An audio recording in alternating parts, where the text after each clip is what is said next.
Welcome to Glasp Talk, and today we are delighted to have Kevin Dickinson with us. And Kevin is a staff writer and columnist at Big Think, and where he explores and shares complex ideas and touching on everything from science and philosophy to education and technology. And so we would like to ask him how he get ideas, manage ideas, and synthesize ideas, and so on today. So, Kevin, welcome to Glasp Talk. Great to be here. Thanks for having me. Thank you. So, first of all, could you introduce yourself briefly because some audience might not know you yet.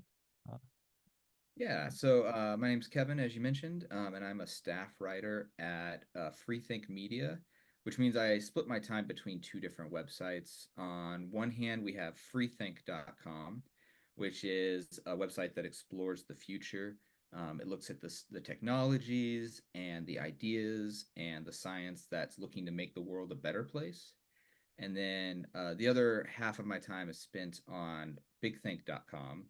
And Big Think's a bit broader. You can kind of think of it as the nonfiction section of the bookstore on the internet. So we cover astrophysics, we cover psychology, we cover books, we cover business. Just if it's nonfiction, that we cover it on Big Think. cool. Yeah, I like the concept of big thing, like making people smarter, faster, and yeah, I like the concept. And And could you tell me why did you choose to become a writer? Did you like writing or reading, in childhood? Yeah, I took kind of a circuitous route to becoming a writer. So originally I wanted to be a teacher, and I always loved books. I always loved writing. I always loved stories, and so I got my degree in English and writing, both a bachelor's and a master's. And I originally went into teaching, but what I discovered was that when you teach, you kind of have to go where the teaching jobs are. And around the same time, I also had my first child. Uh, and so my wife and I wanted a little bit more room to kind of raise our child where we wanted to, where we thought he could have the best upbringing and we could develop the kind of lifestyle that we wanted. So I'd always been writing a little bit on the side to just make some extra income. And then slowly that side gig started to become my main gig and teaching started to fade away. And I just found one day I just woke up and found myself a writer one day. All my income was coming from the words I was putting onto a page. Um, and then in terms of the subject matter, like most writers, I just started writing where people would pay me and doing what I could. And then slowly over time, I just developed a bit of a generalist speciality where I can write on many different subjects. And that brought me to Big Think, which, as I mentioned, covers a whole lot of ground. And so it was just a natural fit there. I see. Interesting. Yeah. Yeah, you are covering a lot of topics on big things, so and we've been following your, articles on big things. But so yeah, to become a general specialist is pretty difficult. Like you need to cover a lot of things. So where do you keep learning? So those things. Yeah, well, part of it is I'm kind of lucky in that regard. As working for a company like Big Think, you get to cover a lot of ground. You get to read a lot of great readers. You get to talk to a lot of great people um, who are specialists in their field, and you get to learn from them every day. And so that helps. I think the other thing is just to have curiosity in a whole bunch of subjects, read broadly in a bunch of different subjects, enjoy speaking with people who have a wide variety of different interests. And in time, you just pick things up. I think the other important thing is just knowing what you don't know. And being willing to accept that and constantly be learning how to fill those gaps in your knowledge. They say one bit of advice is like, you write what you know. But I've never been lucky enough to write what I know. Every assignment is me really writing what I can discover and learn in the amount of time I have available to me. if you need to learn something, you are kind of like forced to learn something, so to tell it, right? So that it's the best way to learn something new. Yeah. I was just curious, you're talking, so when you're coming up with ideas to write something, so you're talking, I mean, speaking with people. So, but for me, so I cannot imagine, like, what kind of people do you talk usually, so to come up with ideas? Yeah, so it varies. Again, I have like a lot of different people I speak with. In some cases, it's a publicist reaching out to me. I have an author who just wrote this amazing new book. They'd love to speak with you. And I jump on those opportunities. Again, I'm lucky enough that I have a whole bunch of publicists that I've worked with for a long time now. We've developed really good relationships, and they're always cueing me into good ideas and interesting ideas and interesting people. It's actually gotten to the point now where there's just too much. They're always dangling these like shiny, interesting objects in my face, and I have to be a little more picky than I used to be.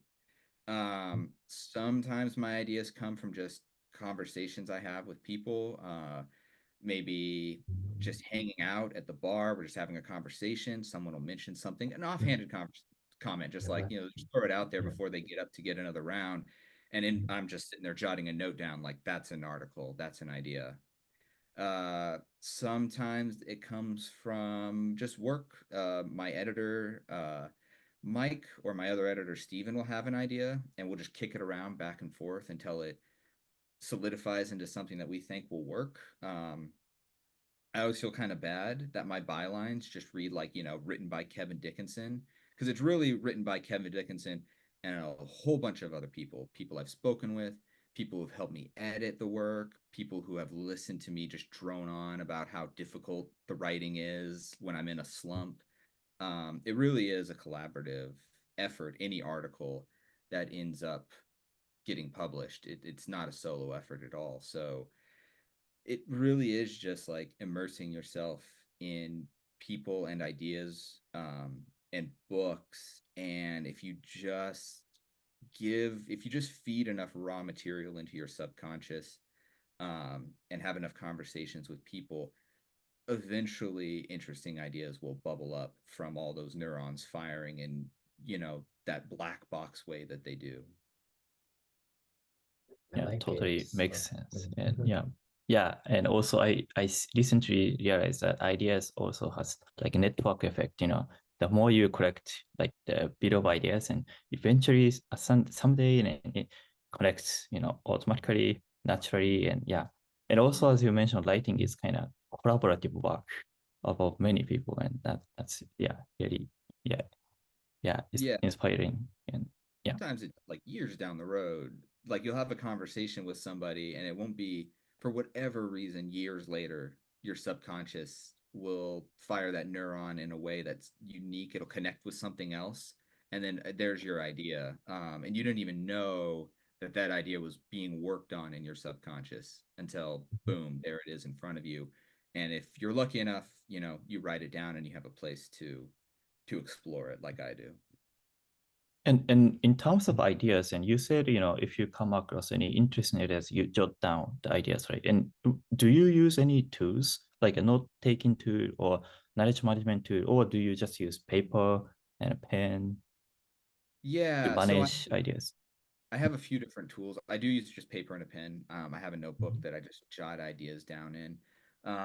And I also have like a document on OneNote that eventually things migrate from paper to OneNote if they kind of stick around a little bit. If at some point I just don't scratch them out because that wasn't actually a good idea. But yeah, so first paper and pencil, and then eventually they migrate onto a document. I see. Then do you review them, like look back at what you jotted down or took note later, or I mean, because if you take a lot of notes and it's how to say, some the old notes you cannot find, and then it goes somewhere, then it doesn't come back. And how to say, intentionally look back at what you took notes? Yeah, I'd Or say I unintentionally intentionally do it, which means I always end up getting back there and looking at them, but I need to be more rigorous and scheduled about it. I just kind of have these inklings sometimes. I should go over my notes, and I go over them. I need to be a bit more rigorous about like doing it on a schedule and having a more formulated approach to it. I have to admit that I'm a little sloppy in that regard. Sometimes it'll be years. I'll find a notebook like years later. Just the other day when I was cleaning out my closet, I found one from like my 20s, and I went through all the notes and ideas I jotted down, and they were all embarrassing. None of them were salvageable, but I'd completely forgotten I had that notebook until just I just found it on a clean. Um, so one thing I'm looking into is I'm looking into more apps that allow me to do keyword searches on my notes. I'm looking into Obsidian at the moment, as a potential app, but then there's always that like when you're moving all your notes and all of your Yeah. work and you have that inertia that you have to get over because you have that momentum of the way you've been doing things, and stopping all that momentum and moving in a different direction. Oh, it's so hard. I know I need to do it, but it's hard.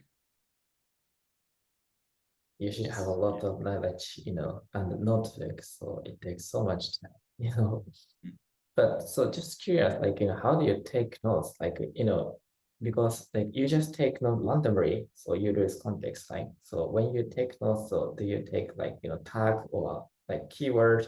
What do you put like, the date? So as a title. So how do you take notes? What kind of notes are we talking about? Like, am I research notes for a project I'm So writing, or both, okay, yeah. both? So I Yeah. developed a system in college for taking notes, and it's a two-column system. So on one hand, here I have Mm, quotes that I want to quote. I want the words verbatim, um, and so I'll write them down. Each one comes with a title that's like, this book, this is where these notes come from, or this website, or mm, this article. And on the left-hand column are quotes that I want verbatim, and I write those down myself. I type mostly these days, but at college I did a lot of handwriting. Handwriting helps the brain remember it a little bit better. My understanding of the research suggests. But nowadays, I'm older. I'm a professional. I'm a father. I'm a dog owner. I'm a husband. Typing's faster. I go I go for typing. And then I'll put a page number so I can find that quote again in the context that surrounds it. And then on the right hand column, I have my notes, which are usually, like you say, keywords, key definition, thoughts I had while reading the work, maybe a few highlights here and there that I don't need verbatim, but I really want to highlight this particular idea, this particular aspect. And that goes on the right hand column in a bulleted format. And again, with page numbers so that I can reference the material again, when I need it. I'll also hyperlink on that side as well in case something from this book connects to this idea I read at this New York Times article. I'll have a little note, and then I'll hyperlink it in there. interesting. I see. And And then, that's for like, the project or your research paper. I'm sorry, go ahead. What was both. The both, you mean like you are taking like notes for research and research paper and project. So that? Mhm. that style is for both. Yeah. And then notes, I kind of have a journal system as well, which are just more free form notes. Like, just here's an idea I had. Um, could make for an interesting fiction story. Here's an idea I had, could make for an interesting project. Make a note to myself to do more research. And that I put in a journal, which is more of a traditional journal, like this one, like just here, Mhm. just written down, Mhm. Mhm. uh, in just quick and quick and easy Mhm. jots, no penmanship, no style, just get it on the page so that your brain can remember to start working on whatever that idea is. And it's one of those things where I have to kind of trust my subconscious that if eventually an idea kind of drops off, it either means it wasn't a good idea to begin with, as my 20-year-old journal made very clear, or it's an idea I'm not ready for, and it'll come back when the time is right. So, And when it comes to writing, and we understand, how you manage ideas, but then, when you write something, and how, how do you start writing? Like you write down headlines first, and then put some like bodies later. And I'm just curious about your writing flow, and how do you work with your editors, and what do you do in the back and forth? And Yeah, I know people that like to have a headline before they go. I can't do that. I like to name the oh, baby after it's born. I don't have the name picked, the minute the baby shower is thrown. The process for me is, unfortunately, the first draft for me is the most painful because it's just awful. My editor Steven and I, we call them vomit drafts. Like it's just a purge of ideas and words and thoughts on a page that always need fixing. And I kind of have a bit of a perfectionist mindset. I like to get the phrases just right. I like to get the sentence structure perfect. I like to get the ideas in an order that's easy to follow. And that first draft is none of those things. So the first draft's always the most painful for me, and getting started is always the most painful because I know that. Once I have a draft down, though, then I can begin the editing phase, which for me is the delight of writing because you're taking those poor sentences and you're making them better. You're taking that bad word choice and you're improving it. You're taking those ideas that are structured in a way that no human being could reasonably follow at all, and you're streamlining them in a way that help people feel like they're having a conversation with somebody, hopefully about something that they find interesting. And so every edit, the draft improves, and it's in that process of seeing the ideas and the writing improve that I derive the most joy from. And so the other issue for me is stopping that process, because if each draft's getting better, then I only need one more draft to get it just a little bit better, and I only need one more draft to get it a little bit better still. And at some point my editor has to come in and be like, no, Kevin, it's fine, it's good, stop. We're cutting you off. um and then yeah, after that, I give it to my editor. They read it and they make wonderful notes. They help me in ways that kind of interesting. I'll have a phrase that I'm not happy with, and I won't tell my editor that because I don't want to prime them to look at that phrase as wrong. But if I'm not happy with it, almost all the time my editors will still pick it out and be like, "This phrase is wrong, Kevin. Let's work on this phrase." Or "This is the wrong word, Kevin. Let's work on this word."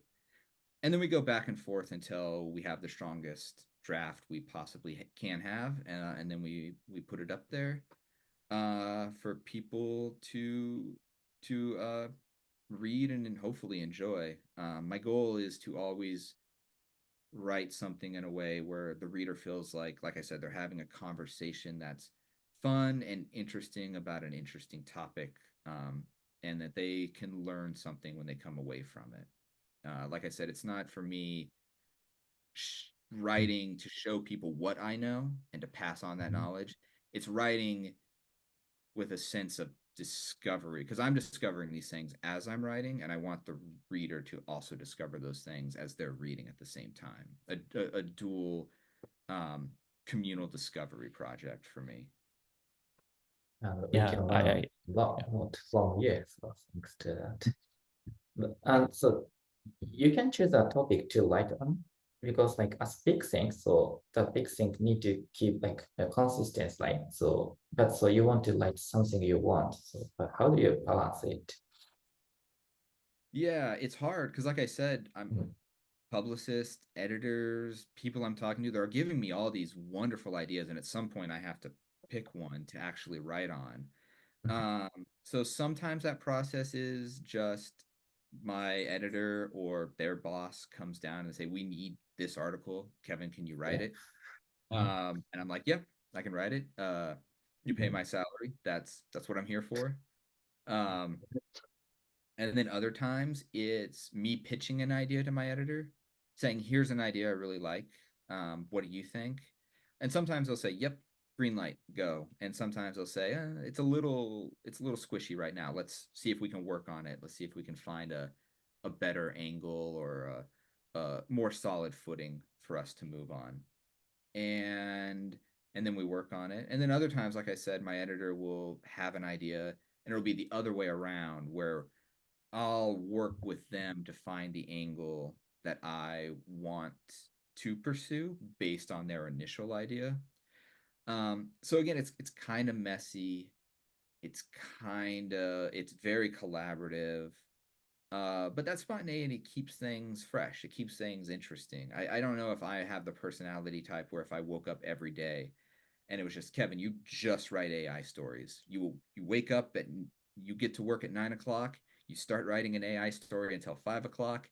You get up the next morning. You start at 9 o'clock, and it's the same thing. Not that AI is not interesting, but I just have that again that shiny key personality where I want to touch on so many different topics um, as deeply as I can. And so that process of having that amount of people and that kind of like free form, I guess, brainstorm session, collaborative relationships is really valuable when it comes to not only coming up with ideas, but figuring out which ideas are the strongest and which ones you want to pursue. Yeah. And you touched on AI, and because you touched on AI, and then also you said, first draft is kind of the difficult part in your writing process, and and nowadays, ChatGPT is getting really great. And do you use AI tools for your work, like writing process or editing process, or as your brainstorming partner? And then what's your thoughts on AI and how has it changed your work or entire content industry? Yeah, it's tricky. I have a love-hate relationship with AI. It's tricky. I love AI. I use it less as a writing partner and an idea brainstorm, and I use it more like a semantic search engine.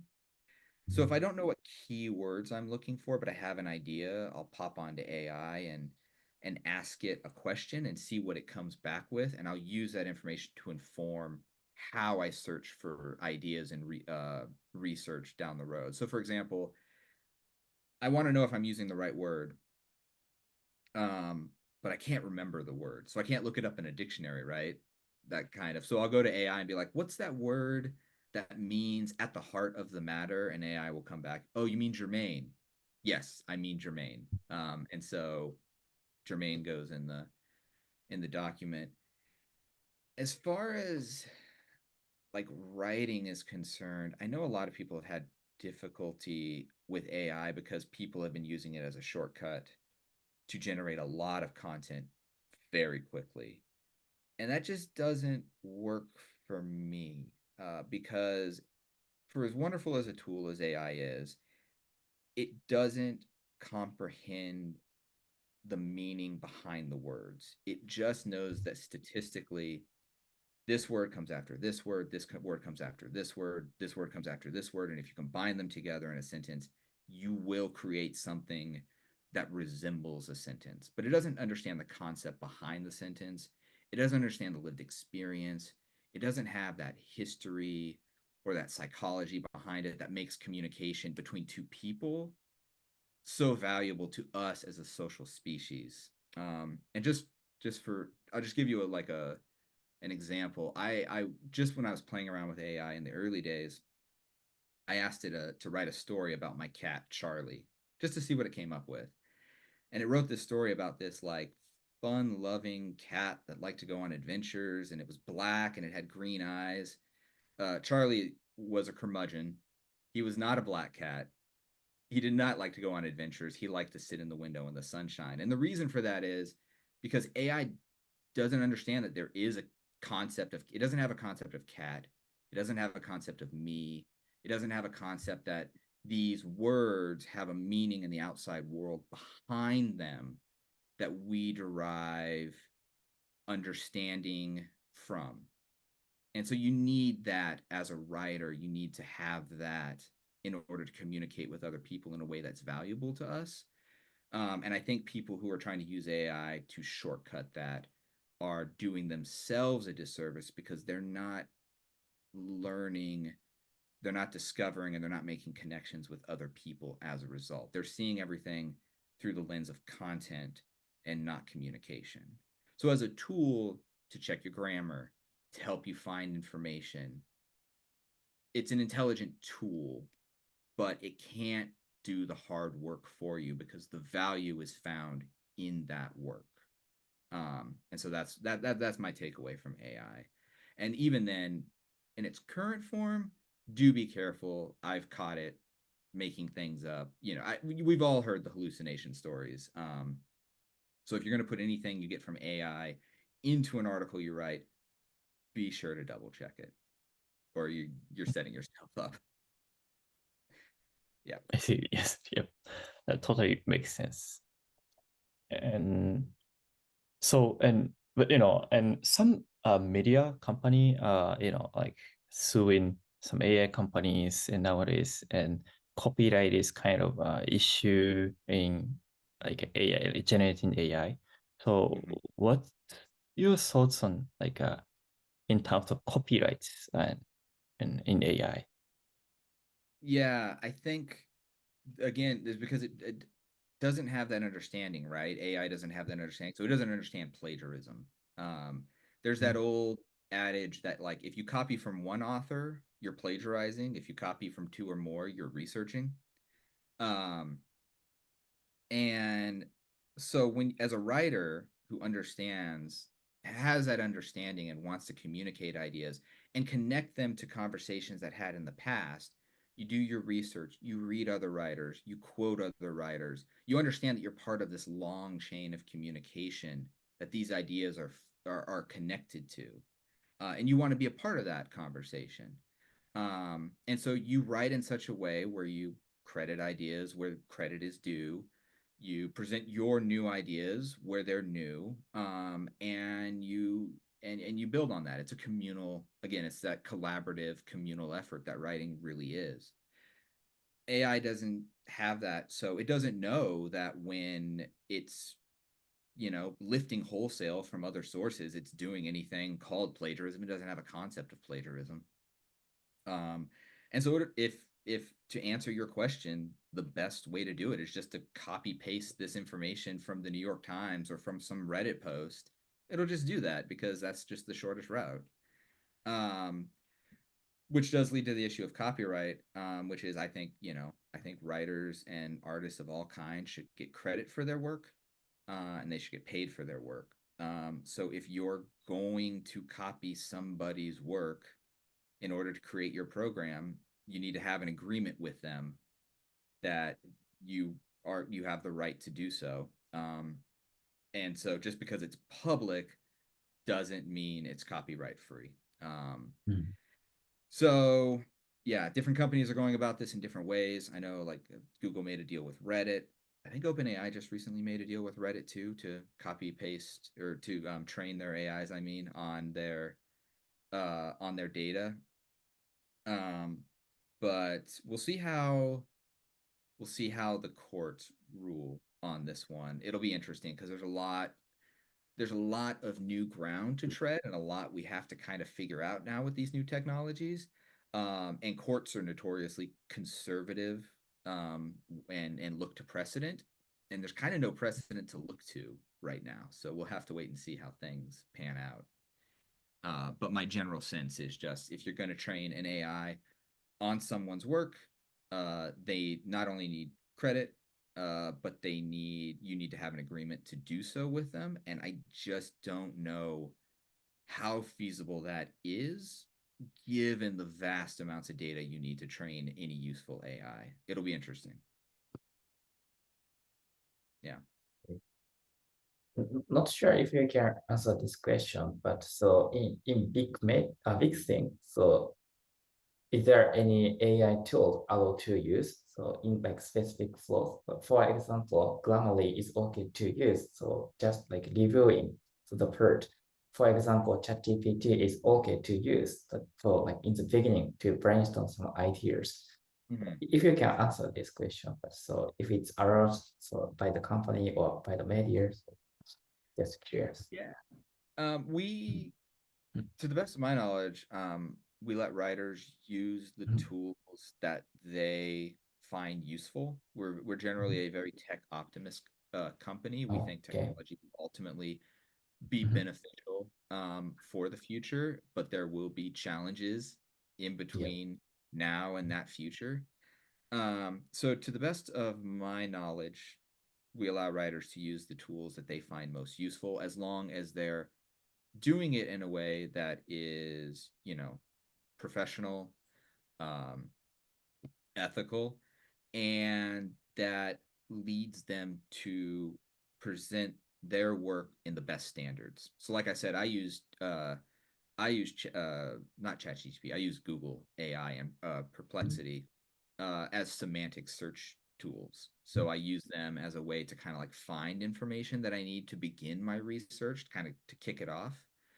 Um, but I never take anything from the AI at face value. I always write it down like a little note, and then I go double check the information, and then if I find it's correct, I credit a source that the AI helped me find. So maybe the AI would give me some keyword that I can then put into Google. That'll let me start doing some research and I'll find an expert on that particular idea. And then I'll quote that expert on that particular idea. But it started because the AI helped me by helping me find the keywords that I needed to put into the search engine, that kind of stuff. Yeah. And I know some people who use it to help them edit their work. I don't. I kind of find that I have to edit the edits of the AI myself. So I haven't found it useful in that regard. But yeah, so everybody, it's one of those multi-purpose tools where I think people will kind of have to come to find the best practices for the tools. I don't think the best practices are self-evident right now. I think we're all really exploring and playing and figuring it out. And in time, through all this wild experimentation, we'll start to discover the best practices as organizations, as individuals, and hopefully as a society. That's it. Yeah, but so as a reader, so we need to understand if it's AI used or AI powered or like it's written by AI. So like YouTube, is asking creators to like if the video is created by AI or not. So yeah, we need to. So yeah, media need to sure that if it's used AI or not. So for protecting like readers. But let's see how like the law will be changed, like how the court will, judge on this matter. Yeah, but Yeah, I think that's the other important thing too, like you mentioned, and I forgot to mention that as well, is it's being very clear if the information or the image or the video, whatever it is produced by AI, being very clear on that is very important because it's different than if it's produced by a human being. In the sense that, again, AI doesn't have a comprehension of a reality, of an ideology, of concepts or meaning behind what it produces. It just produces it, a tokenized version of it that just happens to have some semblance of human product, but it doesn't. And so being clear about that is very important. agreed. Yeah. And yeah, and back to a topic of writing and becoming writer, and so I wonder for you, what does writing mean to you? So it's a big and open question, but I'm just because I'm not a professional writer, and I I like writing, but I keep diary every day. But for you as a professional, what does writing mean? Because now some people say pen is stronger than sword, and Oh, right. nowadays but nowadays AI is kind of eating that part a little, uh, yeah, yeah, something like that. So and I'm just curious, for you, what does writing to you? Yeah, that's a big one. It's a couple of different. Let me bounce or connect to the AI discussion that we had, because writing for me is my way to connect with the world in a meaningful way. Um, and everybody will have their own way of doing that. For me, it just happened to be this, and the reason it's my way of connecting with the world meaningfully is goes back to what we said earlier. I get to learn about all sorts of interesting things in the world.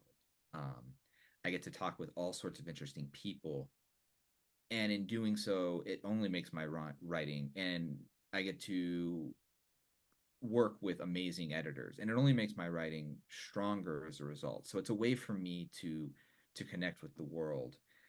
Um, it also, I just love words too. I love playing with words. I love to create a nice turn of phrase. I love reading words. In that moment where you just read something that's just very powerful, and it's just like you just kind of have to sit with it for a while. I'm fascinated by the power and use of words. And so that connection for me is what's important in terms of writing. And so going back to that AI conversation, like that's kind of why I'm hesitant to adopt AI for anything more than just a semantic search engine, is because I feel like that would take away that connection. Because I'm just letting some statistical algorithm generate words that sound good together. Um, kind of disrupts that connection. It breaks it apart for me. And so I don't know why anybody would want to just have an AI write for them in any meaningful way. For me, that even goes to emails. Like I know emails are a pain in the butt. We all hate them. They're awful. We get too many of them. But you know what? When you send somebody an email and it comes from you and you wish them a good day and they email you back like, you know what? Man, I really need somebody to wish me a good day. I was having a rough time, and it's just nice to know that someone out there took the 5 seconds it took them to wish me a good day. Thank you for that. Like that came from me. It didn't take me much, and I didn't have an AI write it and jot it down for me. So words are a way to connect and to learn and to discover. And I wouldn't want to outsource that, because that's such an important part of life. And for other people, again, it could be different things. To connect with the AI, that could be image generation, art of some kind. It could be video creation, whether that's a YouTube video or a movie. For my wife, it's plants and nature and gardening. She's part of a communal garden, so she connects with people through their desire to like grow things and to have things. And so whatever that is for you, um, for me it's writing, for other people it's other things. But I think one thing we have to be careful of when we're developing these tools is to develop in a way that they augment that ability and not outsource it. So I think that kind of wraps up the tangents that we had all disconnected. I hope it does. I see. Thank you. Yeah. And because Grasp is a platform where people leave, show their learning, what they are reading, learning, and also we see it as their legacy, digital legacy. And I wonder what kind of legacy impact do you want to leave as as a writer or for future generations? And do you have some future vision, or what does your future look like, your life goal? Do you have something like that? I don't know. I don't really think too much about my legacy. For one reason, because I won't be there to enjoy it. Like once I've passed on, like that's just it for me. I'm kind of out of the picture and it's up for other people. I think what I would like is just in the moment to moment, whether that's speaking with someone in an interview like we're doing here, whether that's someone finding my writing down the road or a social media comment that I leave somebody. Whenever I'm connecting with someone, whenever I'm communicating with someone, I want them to just take away two things. One, I want us to learn something about each other and be a little bit better at the end of our conversation. And I want us to enjoy the time, and I want it to heighten our desire for curiosity and discovery. Um, whenever whether it's through writing or communicating with or talking with each other or just a chance encounter, I just want, I just hope that people feel that if they have spent that time with me, that it was time worth spending. Um, and that's it. Just that moment to moment play. I think anything beyond that is too, how do I put that? It's too far in the future. I'd rather spend my time here.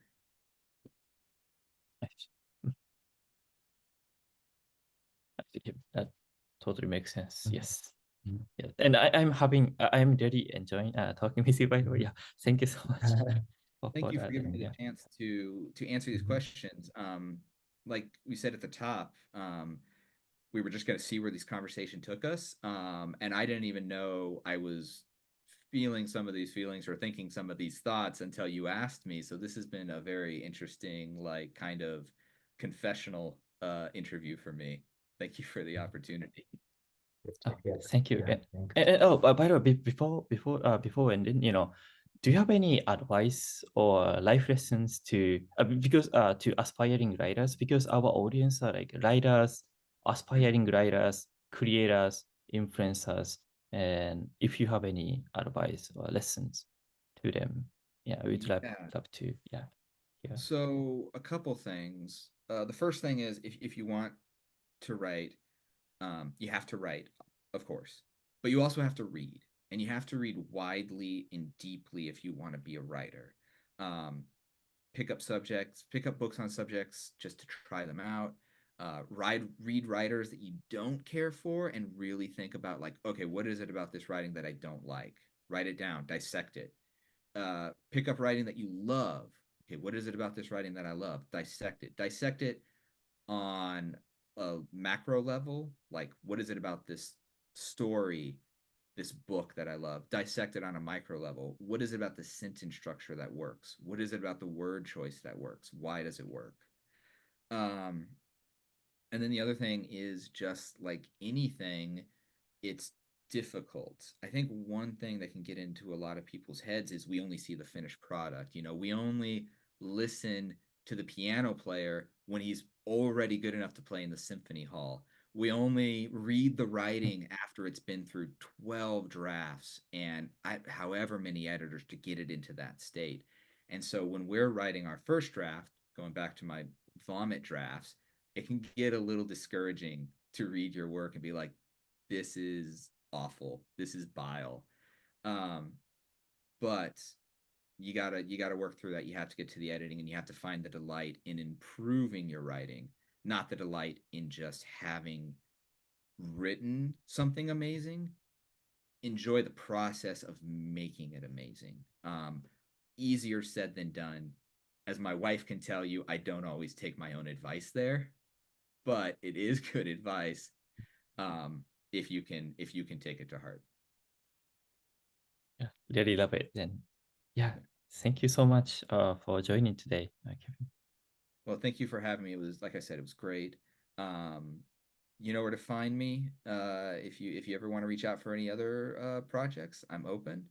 And if our listeners are interested in anything I'm writing, they can find me on bigthink.com and freethink.com. Yeah, thank you so much. Thank you. Thank you.